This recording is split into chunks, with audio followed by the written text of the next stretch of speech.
Bom dia a todas e todos, mais uma vez.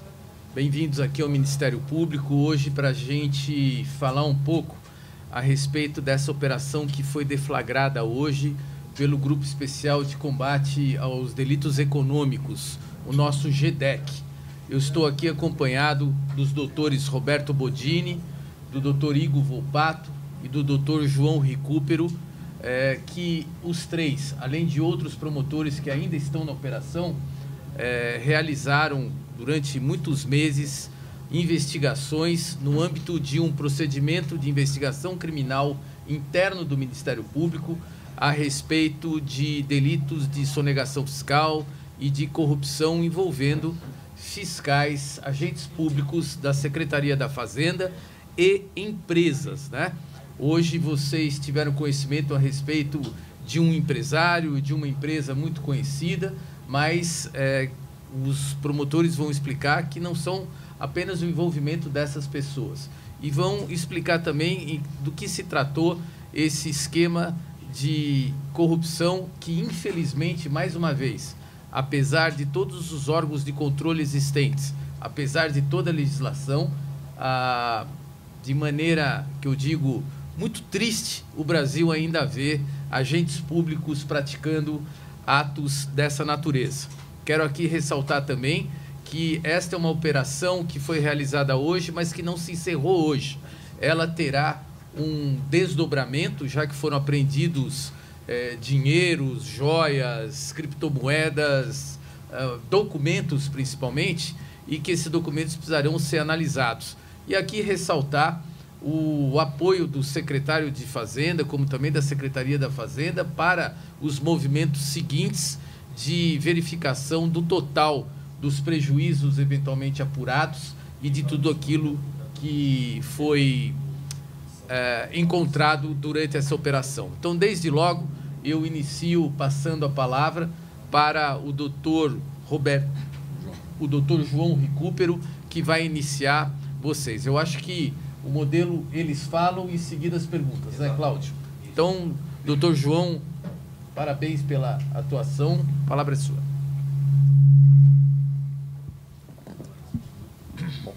Boa tarde a todos.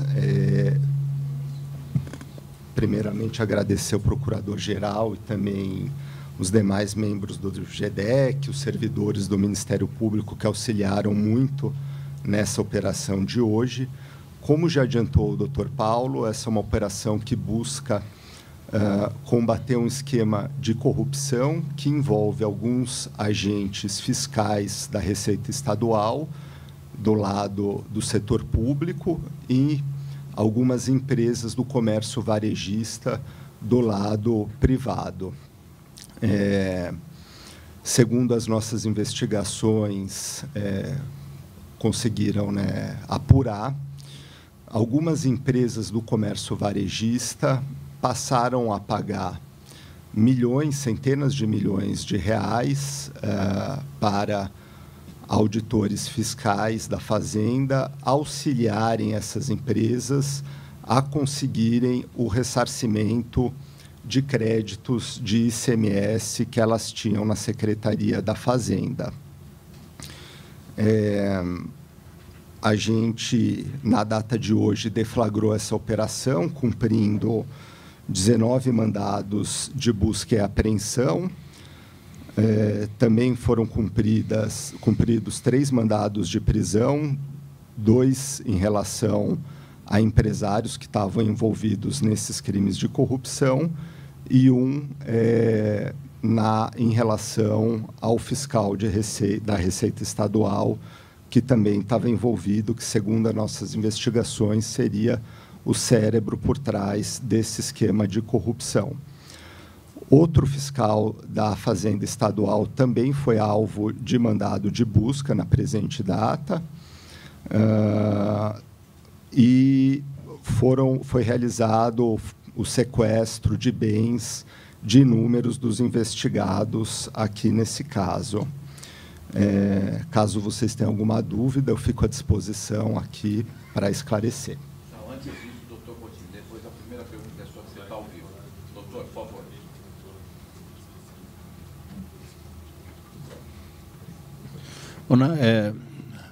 Agradecer também ao Procurador-Geral de Justiça pelo apoio aí à investigação. E só acrescentar o que o Dr. João falou, nesse caso a gente percebe aquela máxima das dificuldades que as empresas às vezes enfrentam na secretaria e a venda da facilidade por outro lado, tá? Então hoje essa investigação ela tramitou aí pela nossa vivência num curto período de tempo, tá? É uma investigação que não tem mais de 6 meses, tá? Mas que foi muito exitosa na comprovação das ofertas de pagamento de vantagens indevidas por parte de alguns empresários e do outro lado do setor público a atuação desses auditores fiscais lotados na Secretaria da Fazenda. A percepção que nós temos é que, não obstante hoje tenham sido cumpridos mandados referentes a essas duas empresas, a nossa percepção é que outras várias empresas, grandes empresas do setor varejista, também podem ter se valido do mesmo esquema para conseguir a liberação desses créditos tributários. De maneira que, obviamente, a gente não pode divulgar aqui o nome das outras empresas, não o faremos, tá? As outras investigações elas já estão em curso referente a essas outras empresas, mas o nosso desafio daqui em diante é justamente verificar se há outros auditores fiscais também envolvidos na prática da corrupção do lado da Secretaria da Fazenda e também aprofundarmos nas outras demais empresas que também se valeram desse estratagema de pagar vantagens indevidas a funcionários públicos para a obtenção de benefícios fiscais de restituição do ICMS. Doutor, a gente está ao vivo da Rádio CBN, Guilherme Marconi. Eu queria saber uma pergunta. Primeiro, a investigação começou há 6 meses, mas o período investigado veio desde 2021. Esse auditor recebeu 1 bilhão em propina. Já há uma estimativa de qual o valor do desvio, de quanto o Estado de São Paulo deixou de arrecadar neste período e qual é o período? Maravilha. Segundo as investigações, o esquema, até onde a gente conseguiu apurar, o esquema começou em meados de 2021, maio de 2021, mas a gente ainda está apurando se esse esquema começou antes disso. O esquema continuava até o presente momento, ele estava funcionando plenamente. Em relação ao prejuízo que foi causado para a Fazenda, nós ainda estamos calculando esse prejuízo e, como disse o Procurador-Geral, a gente pretende fazer um trabalho em conjunto com a Secretaria da Fazenda para conseguir apurar exatamente qual que foi o valor de prejuízo que a Secretaria da Fazenda teve. Quantos investigados, doutor? Quantas empresas e o número de investigados, além dos 3 presos hoje? Existem, no procedimento que gerou a operação de hoje, existem 2 empresas que foram investigadas. A eventual existência de outras empresas, como disse o Dr. Bodini, poderá ser objeto de outros procedimentos investigatórios. Bom dia, exatamente da Globo News. O senhor disse que um outro auditor foi alvo de busca, por que não foi preso? E o que partiu a investigação dos senhores? Foi a constatação de um aumento muito expressivo no capital da empresa, alguma denúncia? Qual foi o estopim para vocês começarem essa investigação? Sem dúvida, a evolução patrimonial da empresa, que é a empresa da mãe do fiscal, é uma empresa chamada Smarttex. Ela está registrada no nome da mãe desse fiscal, embora inicialmente ela tenha sido constituída também pelo fiscal. Ele era parte dessa empresa. Na quebra de sigilo bancário e fiscal, a gente conseguiu verificar que até o meio de 2021, até junho de 2021, essa empresa não tinha qualquer tipo de atividade operacional. ela não tinha qualquer tipo de cliente, ela não tinha absolutamente nada.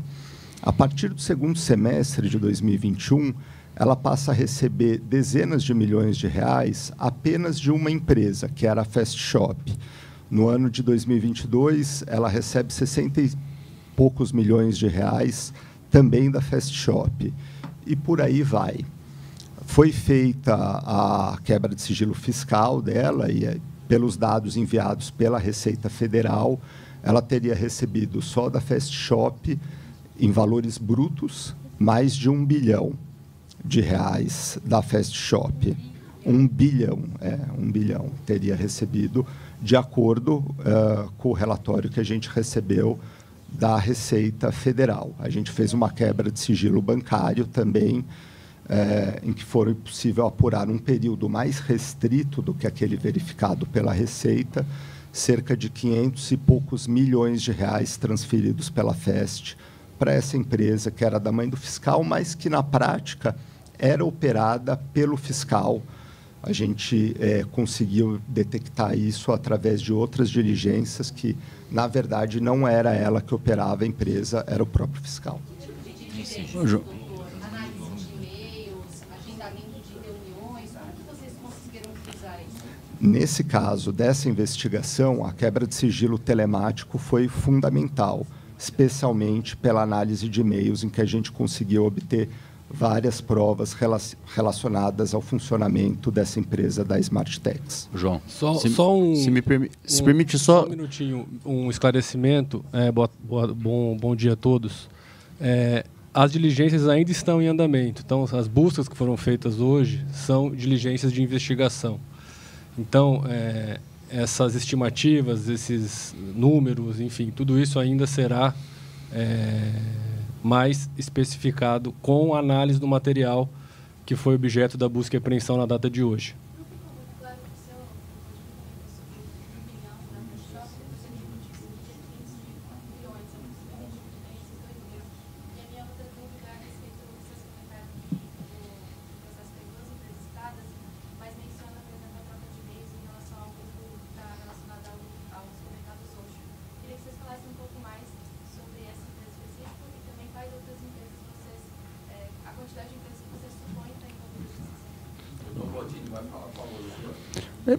Eu acho que assim, o que a gente pode deixar claro para vocês é que há dois tipos de empresas, tá, que se valeram desse em relação ao procedimento. Tá? Todos esses dados que foram divulgados aqui em relação aos pagamentos de 500 milhões ou até R$1 bilhão foram feitos através de pagamento de notas fiscais, através da constituição da empresa Smarttex, que é da mãe do fiscal. Tá? Então, o que se vê aqui claramente é a mãe de um auditor fiscal com uma idade já um pouco avançada, sem a capacidade técnica para prestar qualquer tipo de assessoria tributária, sendo a proprietária de uma empresa de consultoria tributária e prestando serviços cujos honorários são milionários para grandes empresas do varejo. Tá? Essa constituição e esses recebimentos, eles são comprovados através de emissão de notas fiscais. Essas emissões geraram recolhimento de ISS, tudo feito, a não ser pela ilicitude do mérito, formalmente, tudo de maneira correta. Tá? De um outro lado, e a gente pode afirmar isso para vocês, é que há outras empresas, tá, que se valeram deste mesmo serviço, tá, e não efetuaram os pagamentos da mesma maneira como essa primeira que nós mencionamos. Tá, porque propina não se paga através de emissão de nota fiscal, em regra. Tá? Então, há o envolvimento de outras empresas que nós não podemos divulgar, tá? Que se valeram desse mesmo estratagema, ou seja, pagando valores, e isso a gente pode afirmar o quê? Porque nós obtivemos a quebra de sigilo telemático do auditor fiscal, que é o principal investigado, e através da obtenção dessas provas, nós podemos verificar e constatar a tratativa não só com essas que fizeram o pagamento via nota fiscal, mas com outras grandes empresas do varejo, tá? Oferecendo esse mesmo serviço, tá? Oferecendo-se para facilitar a obtenção dessa restituição e, inclusive, inflando os valores a serem restituídos. Tá? Uma coisa que acho que a gente tem que deixar claro é que, assim, nessa primeira fase, de novo, uma investigação que decorreu num curto espaço de tempo, a nossa preocupação como um grupo do Ministério Público focado na área questão criminal, essa é a nossa prioridade, nós conseguimos detectar e comprovar que houve o pagamento de valores ilícitos para funcionários públicos que, por suas vezes, facilitaram a obtenção de favores fiscais para essas empresas. Tá?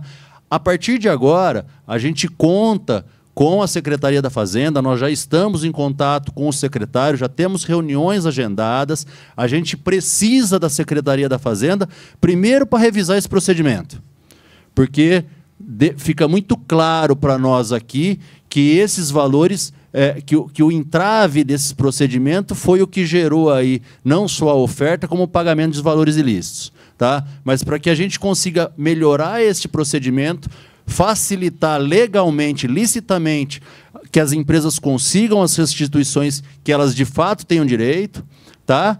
E então melhorar o procedimento daqui para frente. E para trás, efetivamente, verificar qual foi o prejuízo que o Estado de São Paulo teve, tá? Porque os valores pagos, obviamente, nos parecem abusivos para dizer que foram pagos, doutor Paulo, só para agilizar um procedimento. Os valores são muito vultosos e nos parece, mas isso quem vai dar essa certeza, a gente conta com isso, é a reanálise por parte da Secretaria da Fazenda de todos os procedimentos que envolveram esse fiscal e essas empresas que já são alvo da nossa investigação. Em relação ao outro fiscal, a senhora deixou de responder. Eu ia complementar justamente agora. A presença desse outro fiscal foi detectada justamente pela quebra telemática, em que a gente conseguiu verificar que ele tinha uma participação secundária nesse esquema de corrupção, a princípio, né? No entanto, durante o cumprimento dos mandados de busca hoje, a gente conseguiu coletar novas provas da participação desse fiscal em crimes. A gente conseguiu encontrar altos valores em moeda e também em criptomoedas com esse fiscal. Eu não consigo te precisar o valor agora. E, por conta disso, eu fiz o requerimento de pedido de prisão dele, preventiva, e agora há pouco o juízo da primeira vara deferiu o pedido de prisão também desse outro fiscal. Mas isso já foi cumprido ou não? Vai ser cumprido nesse momento agora. Não, esse é outro alvo. Apenas em relação ao XO, outras empresas, como disse o Dr. Bodini, por enquanto a gente prefere não comentar em relação a elas, porque ainda está sendo apurado. Doutores, bom dia. Guilherme Oliveira, da Rádio Bandeirantes. O senhor Recupero falou sobre a Fast Shop, né, as transferências para a mãe desse auditor, sobre a Ultrafarma e o Sidney Oliveira. Como essas transferências chegaram à mãe desse auditor, se era no nome do Sidney Oliveira, se era no nome da Ultrafarma, como os senhores chegaram então ao Sidney, já que o senhor Recupero falou sobre a Fast Shop, nessas transferências de quase 1 bilhão, e da Ultrafarma do Sidney Oliveira. Perdão, poderia repetir o começo, por favor? Claro. O senhor explicou, né, como é que funcionava essas transferências da Fast Shop para a mãe desse auditor. Em relação ao Sidney Oliveira, que foi preso também, e a empresa dele, a Ultrafarma, como é que funcionava essa transferência, essa propina à empresa da mãe desse auditor? Tá. Em relação à Ultrafarma, a gente conseguiu verificar a presença dela a partir do momento em que houve a quebra telemática. A partir daí, a gente começou a analisar os e-mails e a gente verificou que o mesmo serviço que esse fiscal prestava para a Fast Shop, ele também prestava para a Ultrafarma.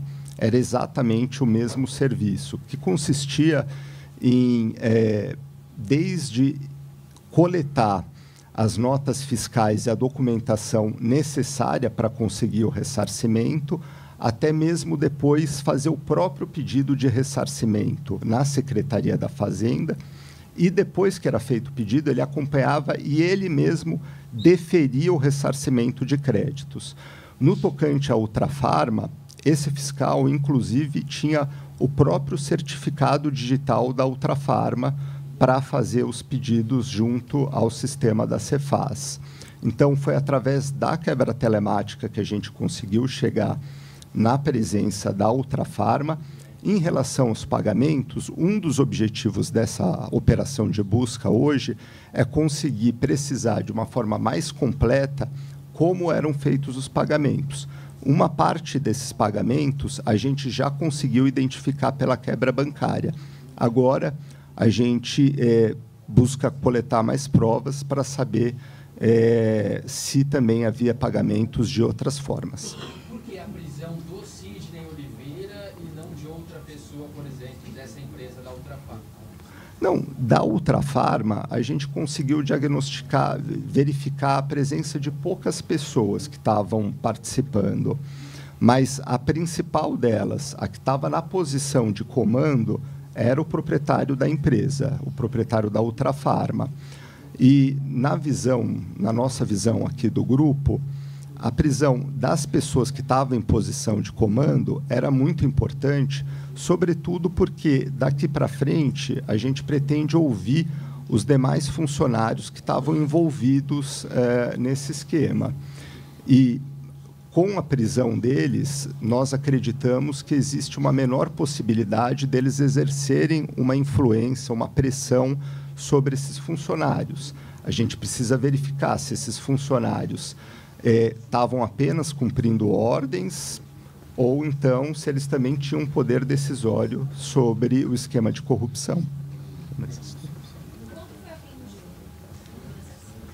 Olha, isso ainda está sendo calculado. Na casa de um dos alvos foi apreendido mais de R$1 milhão, além de sacos de joia, duas sacolas de esmeralda. Eu posso te dizer que foi apreendido também valores em espécie na casa desse segundo fiscal, que eu havia comentado agora há pouco, mas eu não consigo te precisar nesse momento o valor correto, até porque os colegas que estão, a operação está em andamento e eles estão fazendo o cálculo exato do valor que foi apreendido. Foi apreendida uma máquina de dinheiro, de contar dinheiro, inclusive, na residência do fiscal. Falaram em 19 mandados, né? Mas a gente teve a informação de 26 endereços, 14 deles em São Paulo, né? O que vocês referem a esses endereços? Nem todos os endereços em relação aos quais a gente pede o mandado de busca, a gente efetivamente depois cumpre o mandado de busca. A gente, através de vários sistemas cadastrais, passa a coletar quais são os possíveis endereços onde moram os investigados. Depois que a gente coleta todos esses dados, a gente faz outras diligências para poder filtrar. Ao invés de mandar equipes para todos os endereços, a gente manda apenas para aqueles endereços em que a gente tem uma maior certeza onde os alvos vão ser encontrados. É exatamente por isso.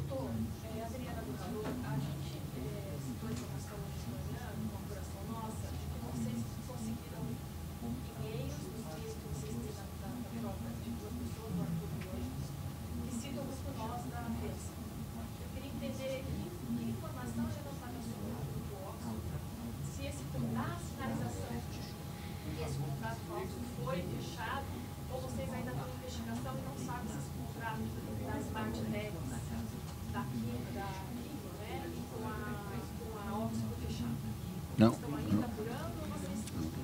Isso daí é mais o que o Bodini falou. Né? Não, olha, o que a gente pode divulgar agora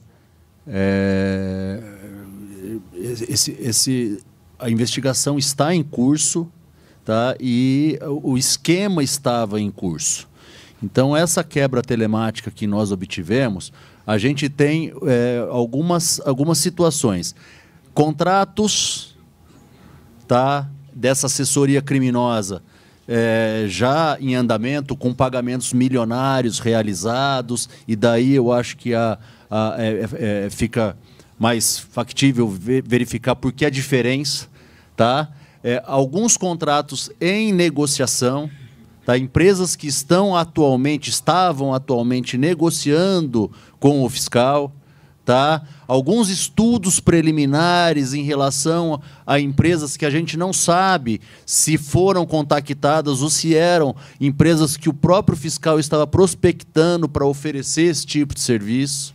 Então, assim, são situações variadas que a gente não pode aqui...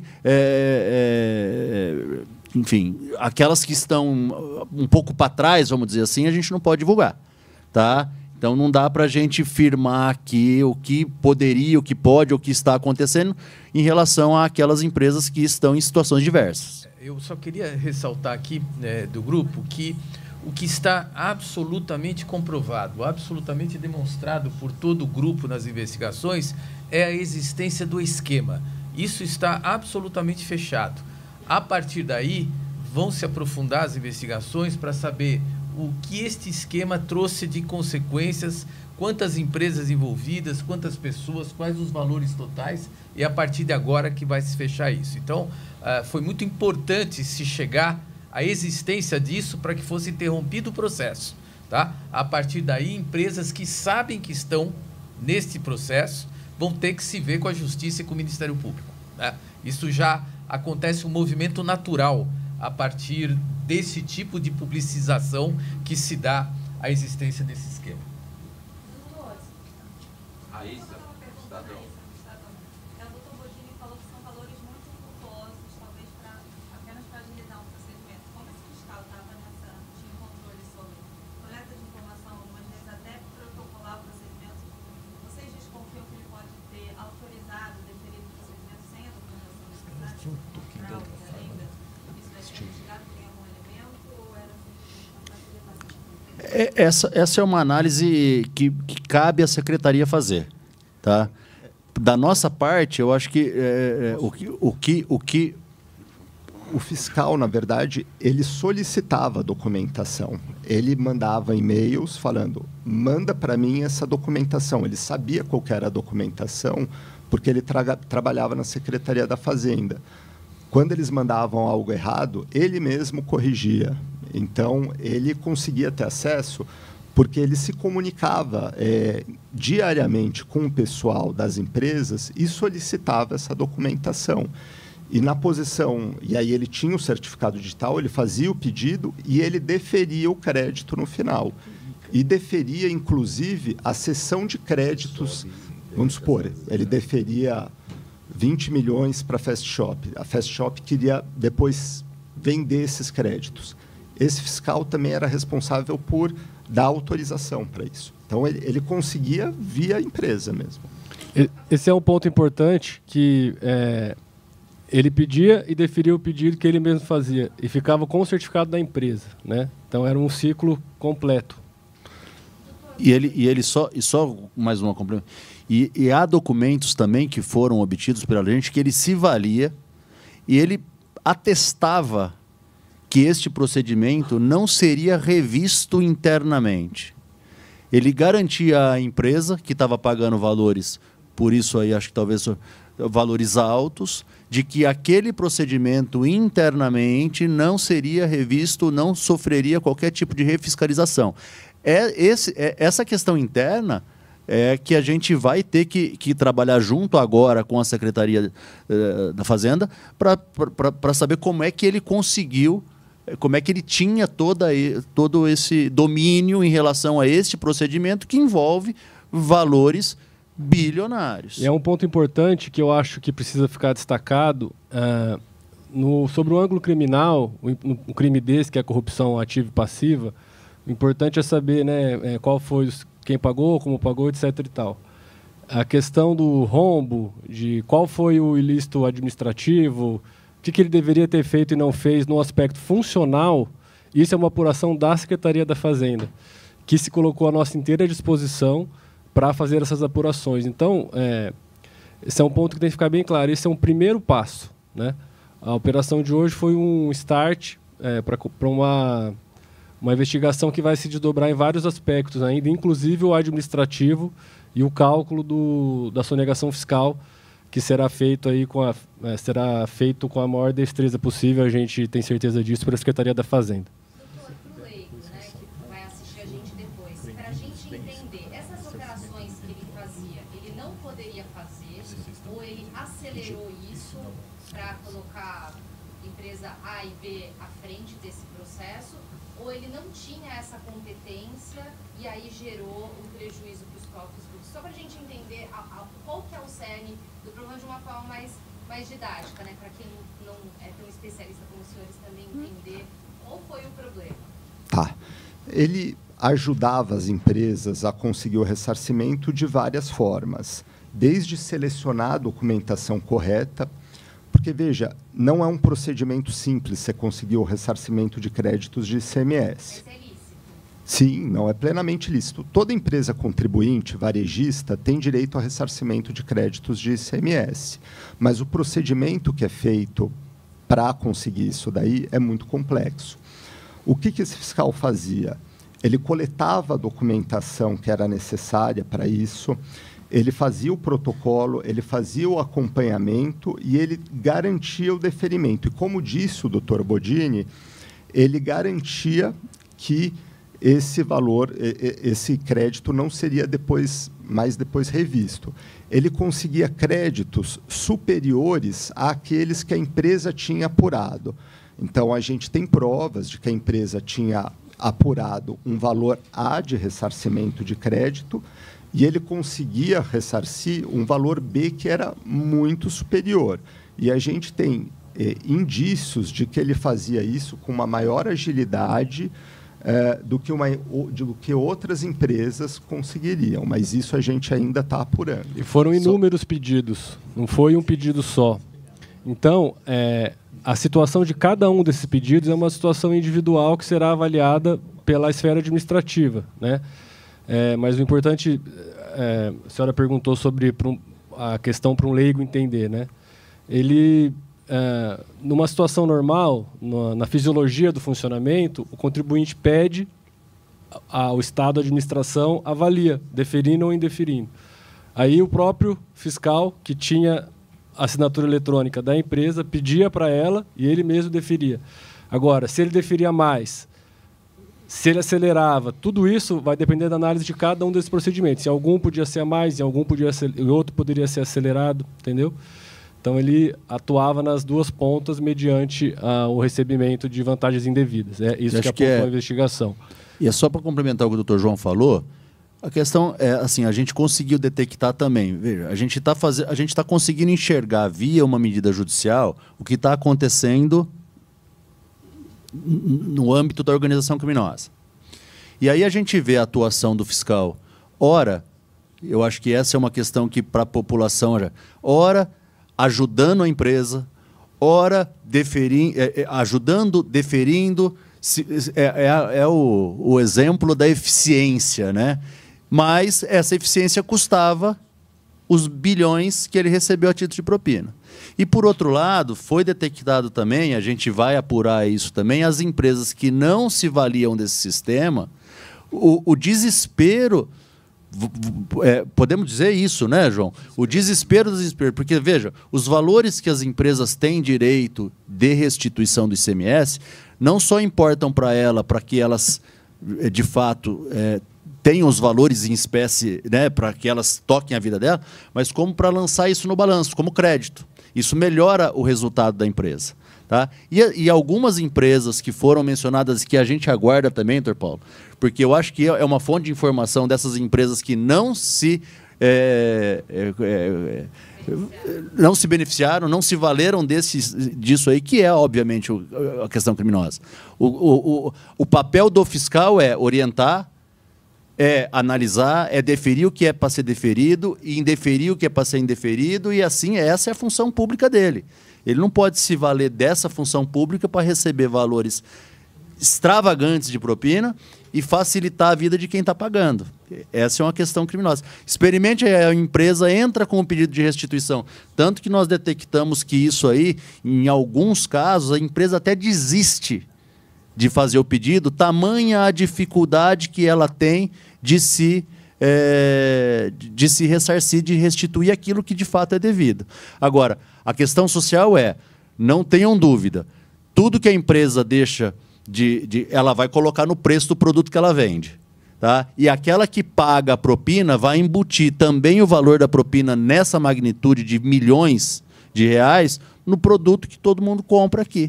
Então, assim, é um prejuízo imenso para a sociedade, tá? A existência anômala desse sistema de fiscalização. Não é para isso que a Secretaria da Fazenda trabalha e funciona. Né? E um prejuízo para a concorrência também. Então, acho que esse é um ponto importante para destacar para a população, porque as empresas acabam sofrendo uma concorrência desleal de quem não está pagando tributo, né? Ou está pagando a menor. Esse auditor, ele tomou essa posição, assumiu essa posição na Secretaria da Fazenda apenas em 2021.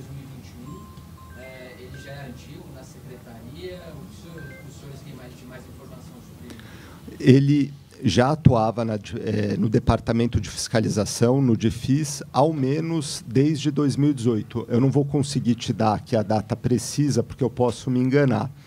Mas uma coisa também que é importante falar, complementando aí o que eu disse o Dr. Bodini e o Dr. Igor, é que o Ministério Público também pleiteou o sequestro dos bens, tanto desse fiscal, como também da empresa relacionada, e o que é fundamental para conseguir o ressarcimento dos cofres públicos, dado o prejuízo que foi, né, causado por eles.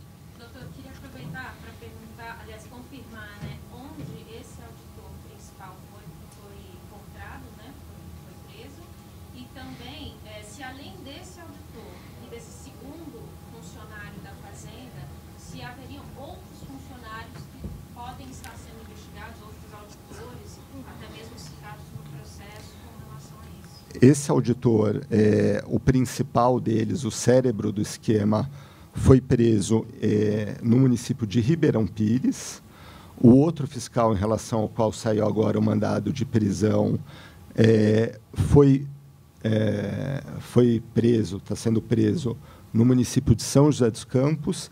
E a gente tem um terceiro, não vou dizer fiscal, porque ele se aposentou em janeiro desse ano, mas um terceiro investigado pelas mesmas práticas que os outros dois, que se aposentou em janeiro desse ano, que também foi alvo de busca na presente data. Onde foram encontradas as esmeraldas? Não. As esmeraldas foram encontradas em um investigado que ele ajuda os fiscais da Receita a lavar o dinheiro. Não, ele não é servidor público, ele é uma outra pessoa que já foi processada por crimes de estelionato no estado do Mato Grosso do Sul. O auditor aposentado ele foi preso na publicidade? Não, na verdade, em relação ao auditor aposentado, não houve pedido de prisão, só houve pedido de prisão inicialmente em relação ao cérebro do esquema. O segundo auditor que a gente pediu a prisão foi em razão de inúmeros elementos de prova que a gente coletou durante a busca, e esse terceiro auditor, ou ex-auditor, só foi alvo de mandado de busca. Caminhando para o final, tá, gente? Só continuar esse tema, ali também há duas mulheres, né? Maria, Fátima. Sim. Estão sendo investigadas, mas a princípio não houve pedido de prisão? Não. Essas duas mulheres, elas eram contadoras que auxiliavam o cérebro do esquema, esse auditor fiscal, na elaboração dos pedidos de ressarcimento, porque esses pedidos de ressarcimento são muito complexos. E esse fiscal atuava para mais de uma empresa. Então, ele precisava contar com o auxílio de outras pessoas que também tinham conhecimento técnico para isso, que eram essas duas mulheres. Elas não eram vinculadas nem a Smarttex, nem a nenhuma outra empresa. E, durante o mandado de busca, é importante ressaltar que foram encontrados também certificados digitais de outras empresas que ela também possivelmente ajudava, e documentos relacionados à ajuda que ela prestava também a outros auditores fiscais. Seria a questão do 1 bilhão dos 500 milhões